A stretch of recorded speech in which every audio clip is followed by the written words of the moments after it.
예수님이 산 위에서 기도하시는 중에 모습이 변하여 아주 신비롭게 변화되셨습니다. 광채가 나고 휘어졌다라고 성경은 기록하고 있습니다. 후광이 그의 몸 전체를 휩쌌다라는 것이죠. 그때 모세와 엘리야가 갑자기 나타납니다. 모세 하게 되면 구약의 율법을 대표하는 사람이요, 엘리야는 선지자를 대표하는 사람인데 이들이 대화를 하는 겁니다. 함께. 그런데 예수님이 이제 얼마 안 있으면 예루살렘에서 세상을 떠날 것이다 라는 내용이 주제였습니다. 제자들은 졸다가 깨어나서 그 장면을 본 터라 이게 꿈인가 생시인가 합니다. 베드로가 이때 기발한 제안을 하나 하지요. 이곳에 예수님과 모세와 엘리야를 위하여 초막 셋을 짓자라고 간청합니다. 하나는 주님을 위하여, 하나는 모세를 위하여, 하나는 엘리야를 위하여 초막을 짓자라는 제안이죠. 누가복음 기자는 베드로가 그렇게 말하면서도 베드로 스스로가 자신이 무슨 말을 하는지를 알지 몰랐다라고 말씀하고 있습니다. 그 순간에 이제 구름이 몰려옵니다. 구름 속에서 이런 소리가 들리죠. 이는 나의 아들 곧 택함을 받은 자니 너희는 그의 말을 들으라. 이 장면은 예수님의 세례 장면을 우리가 떠올려볼 수 있죠.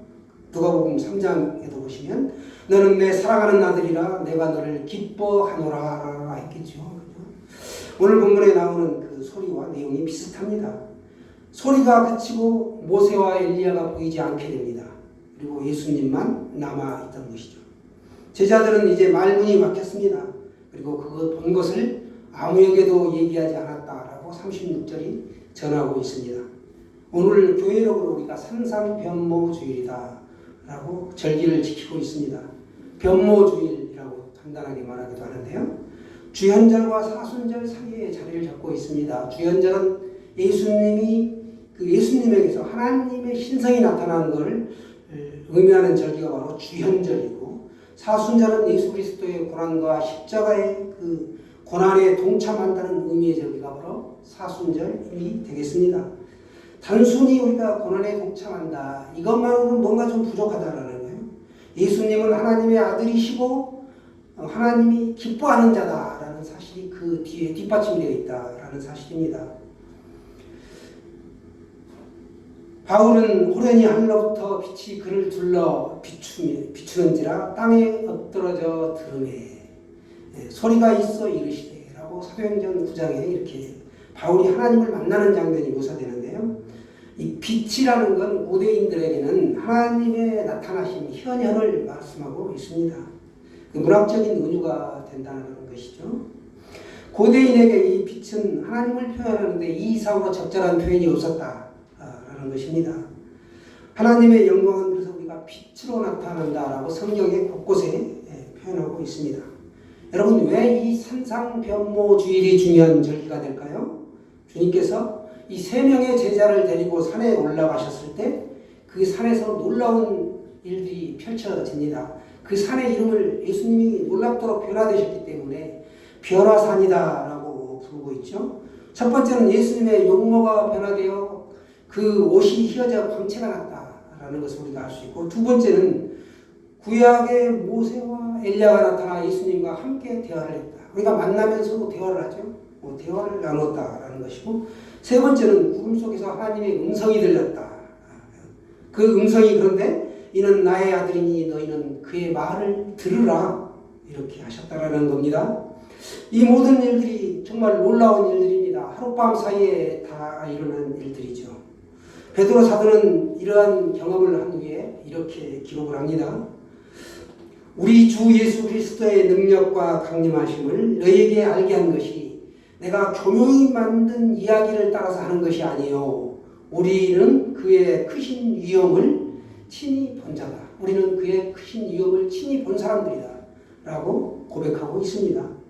사도 베드로는 그러니까 인간의 몸을 입고 오신 예수 그리스도가 진정 하나님이셨다라는 사실을 산상에서, 산 위에서 생생하게 두 눈으로 직접 보고 체험했다라는 것을 알 수 있습니다. 변화산에서 일어난 사건은 한 가지 한 가지가 다 중요한 의미가 있는데 우리가 여기서 눈여겨봐야 될 것이 있다라는 것입니다. 예수님의 사역의 중심이 그전에는 갈릴리 해변을 중심으로 펼쳐졌던 것이 이제는 예루살렘 쪽으로 중심이 이동된다라는 것입니다. 예루살렘 사역으로 변화가 된다, 바뀐다라는 점입니다. 이제는 예루살렘 중심으로 사역을 하신다는 것은 예수님은 본래 이 땅에 오신 목적이 죽기에 오셨기 때문에 죽으시기 위해 예루살렘으로 올라갈 굳은 결심을 하시고 그때 그 산상에서 대화를 했던 것이 바로 산상 변모 사건이다 라는 것입니다. 그래서 이 절기가 중요하다는 거예요. 이 세상에 오신 것은 인간의 몸을 입고 십자가에 달리시고 죽기 위해서 오셨다. 왜? 우리를 사랑하시기 때문에 우리를 대신하여 우리의 죄값을 대신하여 죽으시고 3일 만에 부활하시고 승천하셔서 하나님 보좌 우편에 하나님으로 계신다라는 거예요. 예수님으로 계신 게 아니고 이 땅에 오실 때는 예수님으로 오셨지만 이제 하나님으로 계시는 것이죠.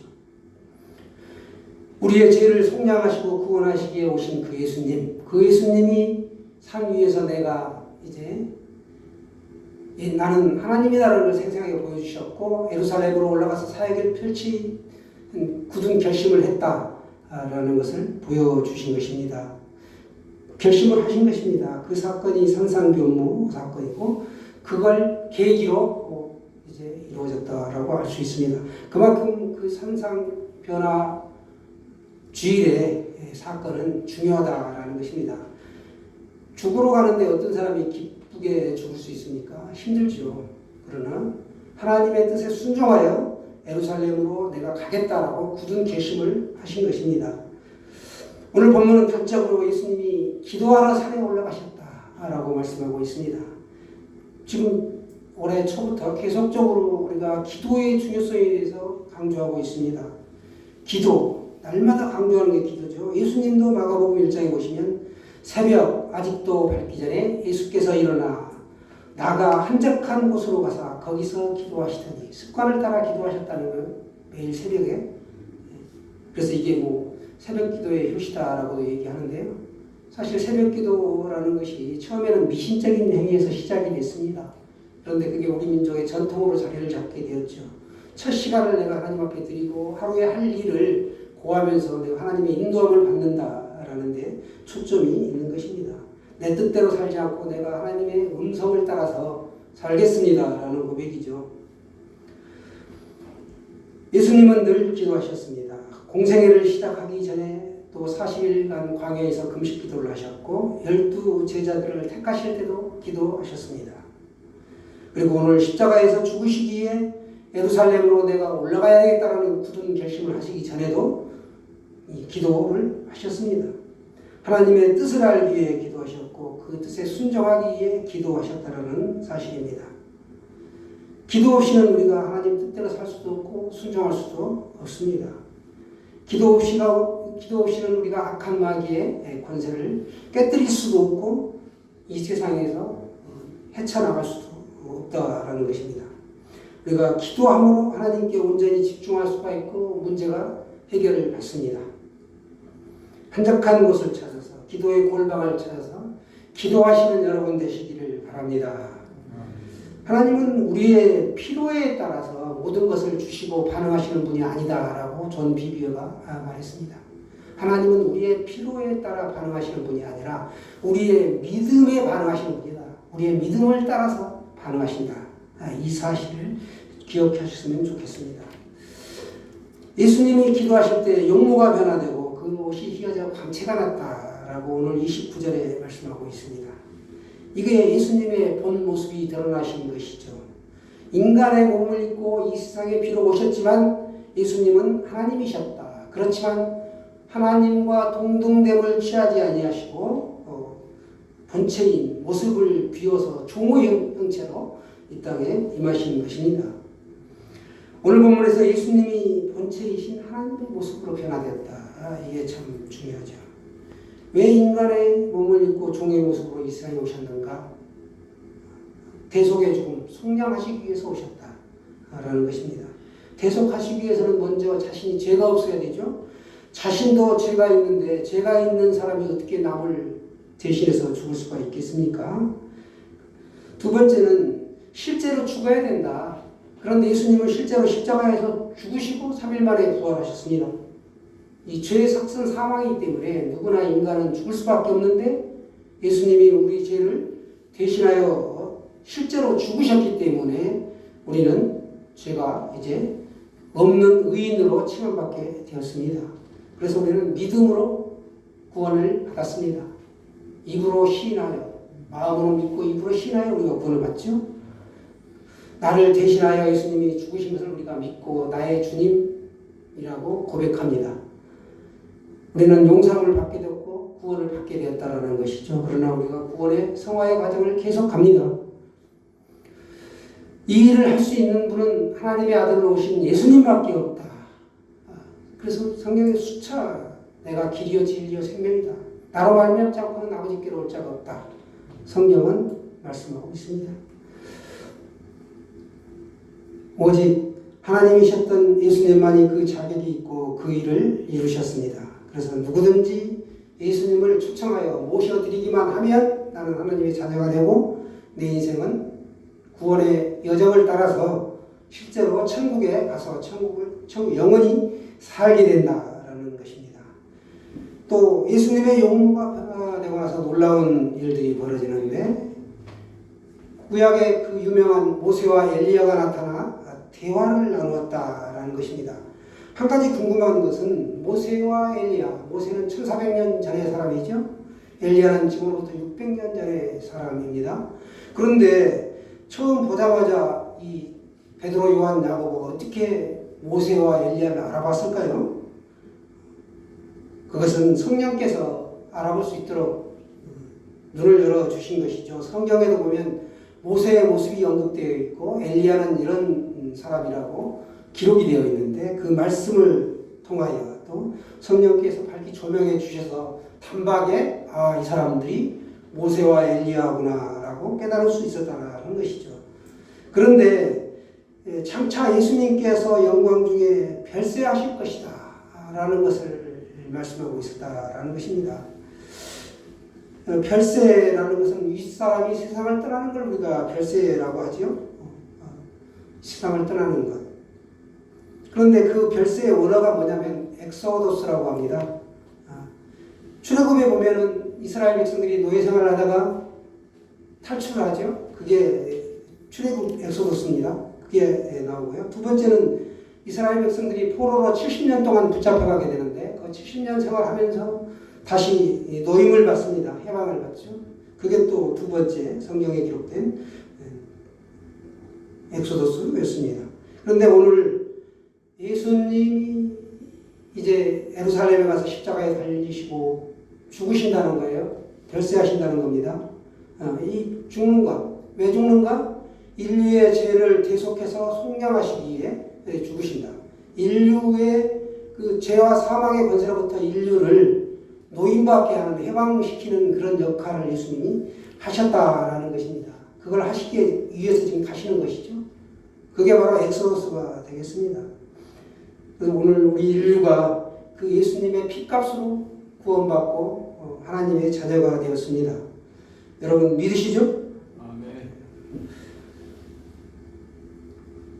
모세는 애굽에서 종살이하던 그 이스라엘 백성들을 출애굽시킨 위대한 영도자였습니다. 그럼에도 그는 백성들을 구원시킬 수는 없었다는 것이죠. 요 엘리야도 마찬가지예요. 갈멜산에서 바알과 아세라의 선지자들 850명을 상대하여 승리를 거둔 사람입니다. 그럼에도 이스라엘 백성들을 그가 구원할 수는 없었다. 오직 예수 그리스도만이 구원할 수 있었다라는 것입니다.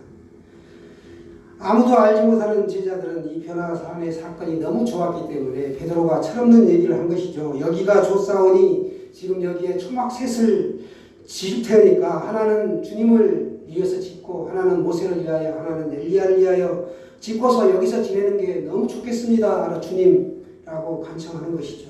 얼마나 이때 힘이 났겠습니까? 그러나 베드로의 요구는 이루어지지 않았습니다. 구름이 그들의 소리를 덮어버리고 모세와 엘리야가 구름 속으로 삽시간에 사라져버리죠. 구름 속에서 그리고 하나님의 소리가 들렸습니다. 이는 나의 아들 곧 택함을 받은 자니 너희는 그의 말을 들으라 하신 것입니다. 오직 예수님만이 그들 앞에 덩그러니 남아 계셨습니다.